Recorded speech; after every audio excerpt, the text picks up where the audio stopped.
Reading through the Bible in 1 year, May 12th, Numbers 21, Psalms 60 through 61, Isaiah 10, 5 through 34, and James chapter 4.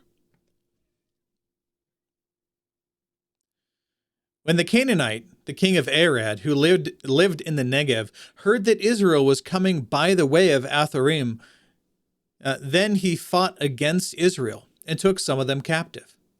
So Israel made a vow to the Lord and said, "If you will indeed deliver this people into my hand, then I will utterly destroy their cities." The Lord heard the voice of Israel and delivered up the Canaanites. Then they utterly destroyed them and their cities. Thus the name of the place was called Hormah, which means devoted thing or destruction. Then they set out from Mount Hor by the way of the Red Sea to go around the land of Edom, and the people became impatient because of the journey. The people spoke against God and Moses. "Why have you brought us up out of Egypt to die in this wilderness? For there is no food or no water, and we loathe this miserable food." The Lord sent fiery serpents among the people, and they bit the people, so that many of the people of Israel died. So the people came to Moses and said, "We have sinned because we have spoken against the Lord, and you intercede with the Lord, that he may remove the serpents from us." And Moses interceded for the people. Then the Lord said to Moses, "Make a fiery serpent, and set it on a standard, and it shall come about that everyone who is bitten, when he looks at it, he will live." So God isn't going to take the snakes away from them now. He's going to allow them to still be bitten. But if they turn to this thing and stare at it in faith, then they will be saved. And Moses made a bronze serpent and set it on the standard. And it came about that if a serpent bit a man, when he looked to the bronze serpent, he lived. As a quick note, they should have destroyed that after the fact, but they didn't. And then in later years, people actually started worshiping that serpent itself, because the human heart is a factory for idols. Now, the sons of Israel moved out and camped in Oboth. They journeyed from Oboth and camped at Ayabarim, in the wilderness which is opposite Moab to the east. From there, they set out and camped in Wadi Zered. From there, they journeyed and camped on the other side of the Arnon, which is in the wilderness that comes out of the border of the Amorites. For the Arnon is the border of Moab, between Moab and the Amorites. Therefore, it is said in the book of the wars of the Lord, Waheb and Suphah, and the wadis, the wadis of the Arnon, and the slope of the wadis that extend to the site of Ar, and leans to the border of Moab. From there, they continued to Beer. That is the well where the Lord said to Moses, "Assemble the people, that I may give them water." Then Israel sang this song, "Spring up, O well, sing to it. The well which the leaders sank, which the nobles of the people dug, with the scepter and with their staves." And from the wilderness they continued to Mattanah, from Mattanah to Nahaliel, and from Nahaliel to Maboth, from Maboth to the valley that is in the land of Moab, at the top of Pisgah, which overlooks the wasteland. Then Israel sent messengers to Sihon, king of the Amorites, saying, "Let me pass through your land. We will not turn off into field or vineyard. We will not drink water from wells, but we will go by the king's highway until we have passed through your border." But Sihon would not permit Israel to pass through his border. So Sihon gathered all his people and went out against Israel in the wilderness, and came to Jahaz and fought against Israel. Then Israel struck him with the edge of the sword and took possession of his land from the Arnon to the Jabbok, and as far as the sons of Ammon. For the border of the sons of Ammon was Jazer. Israel took all these cities, and Israel lived in all the cities of the Amorites, in Heshbon, and in all her villages.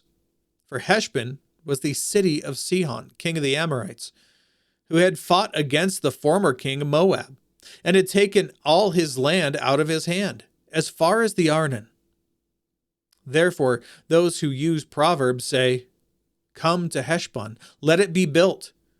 So let the city of Sihon be established. For a fire went forth from Heshbon, a flame from the town of Sihon. It devoured Ar of Moab, the dominant heights of the Arnon. Woe to you, O Moab! You are ruined, O people of Chemosh." That was their god, was Chemosh. "He has given his sons as fugitives, and his daughters into captivity, to an Amorite king, Sihon. But we have cast them down. Heshbon is ruined as far as Dibon. Then we have laid waste even to Nopha, which reaches to Medeba." Thus Israel lived in the land of the Amorites. Moses sent to spy out Jazer, and they captured its villages and dispossessed the Amorites who were there. They turned and went up by the way of Bashan, and Og the king of Bashan went out with all his people for battle at Edrei. But the Lord said to Moses, "Do not fear him, for I have given him into your hand, and all his people and his land. And you shall do to him as you did to Sihon, king of the Amorites, who lived at Heshbon." So they killed him, and his sons and all his people, until there was no remnant left for him. Then they possessed his land. I'm going to scroll through the notes here so you can see this. So this kind of shows the width of the area where they were and the amount of land that they took from those kings. And here's the rest of the notes. All right, let's move on to Psalms 60 through 61.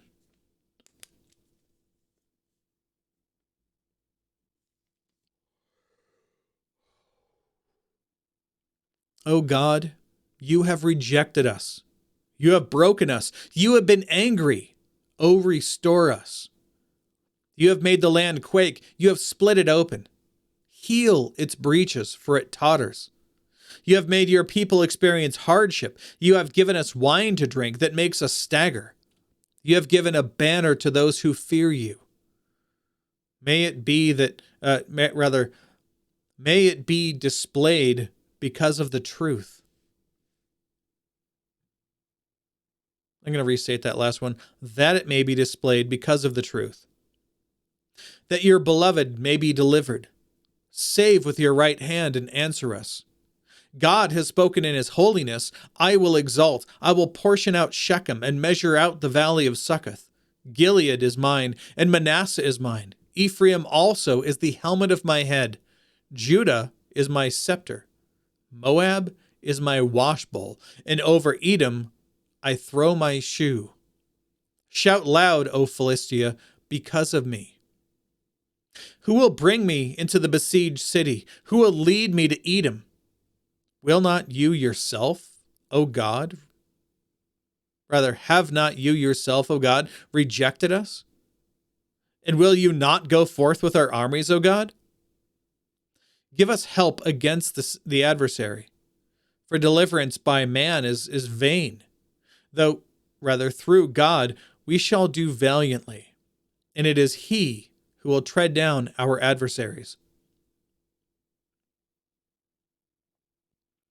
Psalm 61. Hear my cry, O God. Give heed to my prayer. From the end of the earth I call to you when my heart is faint. Lead me to the rock that is higher than I. For you have been a refuge for me, the tower of strength against the enemy. Let me dwell in your tent forever. Let me take refuge in the shelter of your wings. For you have heard my vows, O God. You have given me the inheritance of those who fear your name. You will prolong the king's life. His years will be as many generations. He will abide before God forever. Appoint loving kindness and truth that they may preserve him. So I will sing praise to your name forever, that I may pay my vows day by day. And that's all the notes. Let's move on to Isaiah 10. We'll finish out this chapter today.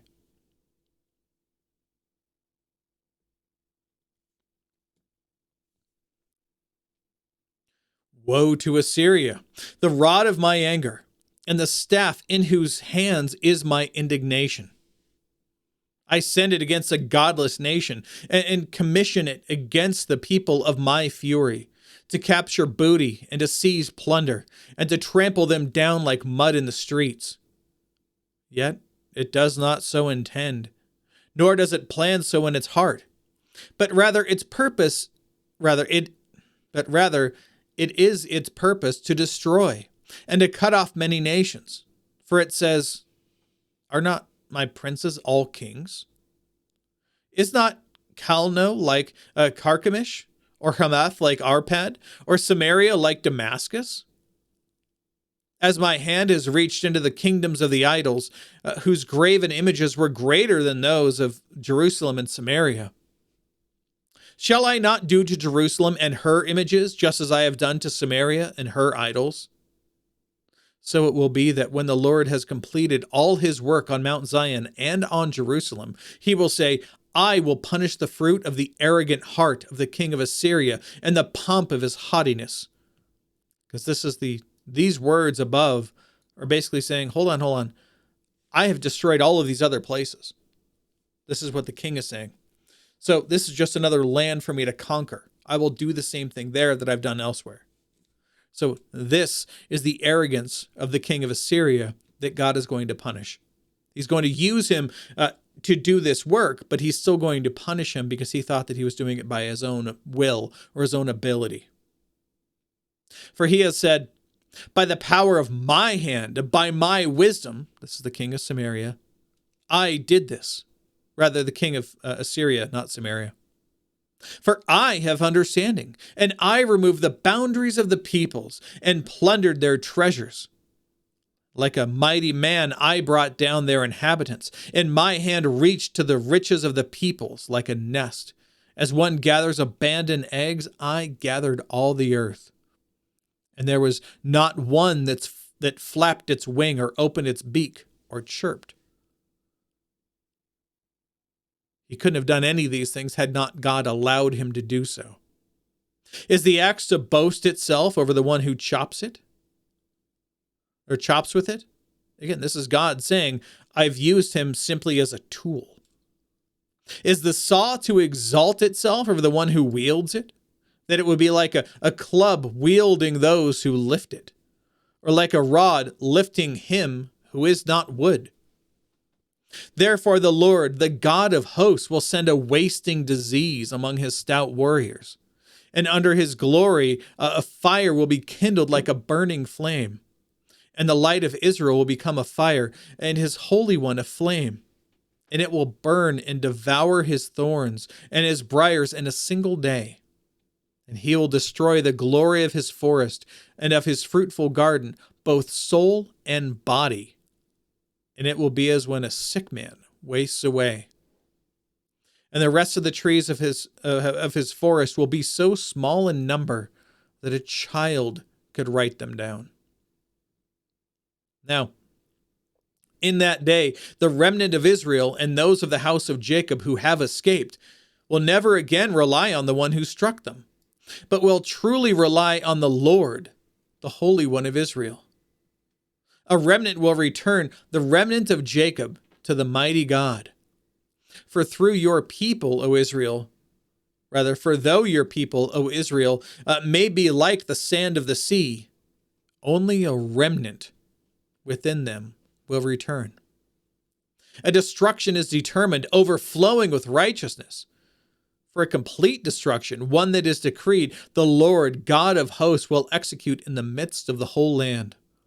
Therefore, thus says the Lord, God of hosts, O my people who dwell in Zion, do not fear the Assyrian who strikes you with a rod and lifts up his staff against you, the way Egypt did.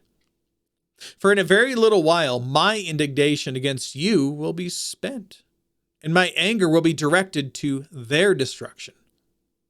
The Lord of hosts will arouse a scourge against him like the slaughter of Midian at the rock of Oreb. And his staff will be over the sea, and he will lift it up the way he did in Egypt. So it will be in that day that his burden will be removed from your shoulders, and his yoke from your neck.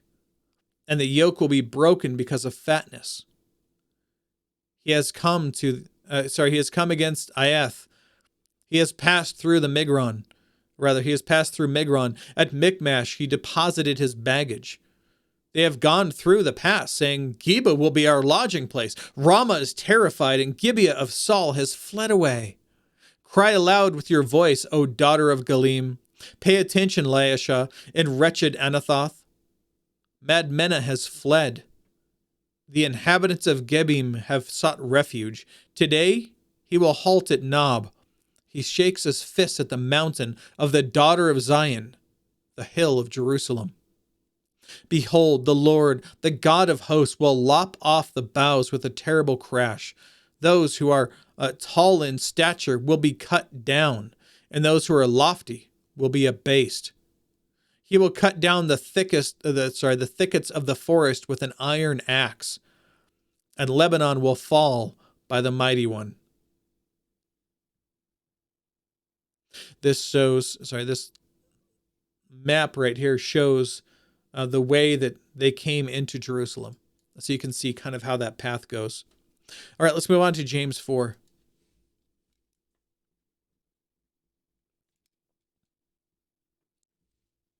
What is the source of quarrels and conflicts among you? Remember, he's speaking to Christians who are struggling with these things. It's not the source of your, it's not the source of your pleasures that wage war on your members. The source of these quarrels and conflicts, is that not their desire for self and self-gratification? You lust and do not have, so you commit murder. You are envious and cannot obtain, so you fight and quarrel. You do not have because you do not ask. And you ask and do not receive because you ask with wrong motives. Anybody who prays to God and asks God for a Bentley or whatever, or for whatever they think is going to meet their current desire, but they haven't first sought God in what his desires are, they're never going to get it because they're asking for wrong motives. They're asking to spend whatever it is on themselves and on their own desires. You ask and do not receive because you ask with wrong motives. Why? So that you may spend it on your own pleasures. You adulteresses, do you not know that friendship with the world is hostility, enmity against God? Therefore, whoever wishes to be a friend of the world makes himself an enemy of God. Given this day and age, I think I need to say that again, but or do you think that the scripture speaks to no purpose? That he jealously desires the Spirit which he has made to dwell in us? But he gives a greater grace. Therefore it says, God is opposed to the proud, but gives grace to the humble. Therefore submit to God and resist the devil, and he will flee from you. Draw near to God, and he will draw near to you. Cleanse your hands, you sinners, and purify your hearts, you double-minded. Now, he's not saying that these people are the only sinners around and that they're the only double-minded people who think one thing and do another, right? Or say one thing with a desire in their heart to do something else. He knows that he's the same way. And it's only by the grace of God that he's been able to survive as long as he has. Be miserable and mourn and weep. Let your laughter be turned into mourning and your joy to gloom. Humble yourselves in the presence of the Lord, and he will exalt you. What's the point of the miserable mourn and weep? Because they're only seeking their own joy. They're seeking whatever it is that makes them the most happy. They're not focusing on the fact that they are wholly lost without God. They'd been there, did the Jesus thing, and walked away. They're still in the church, but they don't think about their own depravity anymore. They've accepted that as part of themselves, and are not willing to work against it. That's why he tells them to be miserable, to mourn, and to weep over their own struggles, to acknowledge that they aren't doing this on their own, that it is only by God that they can survive it. He continues, "Do not speak against one another, brethren. He who speaks against a brother or judges his brother speaks against the law and judges the law. But if you judge the law, are you not a doer of the law?" Sorry, you are not a doer of the law, but a judge of it. There is only one lawgiver and one judge, the one who is able to save and to destroy. But who are you to judge your neighbor? This goes back, to Romans 14. We talked about this before, about how we do not have the right or really even authority to judge those in the church. I mean, we're supposed to. We're supposed to look at those who are within the church, just as we look at ourselves, and be willing to help people in their time of need. But this is somebody who's looking at somebody else and looking down their nose at them. Like, oh, they're struggling with sexual sin? Pfft, I don't have that problem. I'm far better than they are. Or, oh, did you see that? There's a $5 bill on the ground, and they just reached down and took it and threw it in their pocket. That's a thief. Without recognizing that they themselves are violating the same law. As James has said earlier, if you violate one facet of the law, you violated all of it. So don't look down at other people, because you yourselves are under the same condemnation outside of the work of the Christ who has saved you. If Jesus didn't do the work on your behalf, if he didn't save you, you'd be in the same state that everybody else is. So don't take that ability that you have that was given to you and use it as a vehicle to attack others.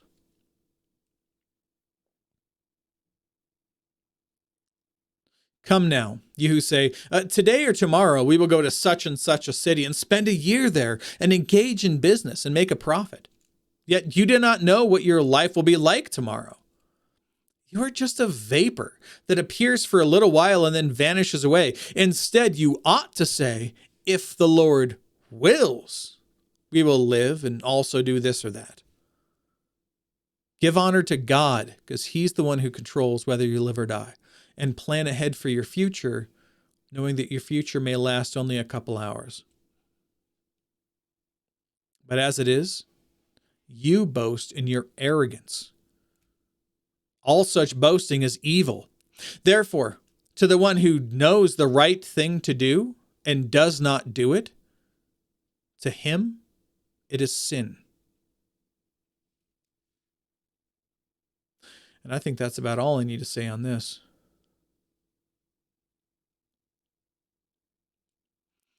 There's a great chart here on the side. I'm going to scroll through that for you. It's echoes of Jesus' Sermon on the Mount in James's teaching. So I'm going to go ahead and bring up the rest of that here so you can see it all. There we go. And we will be back tomorrow.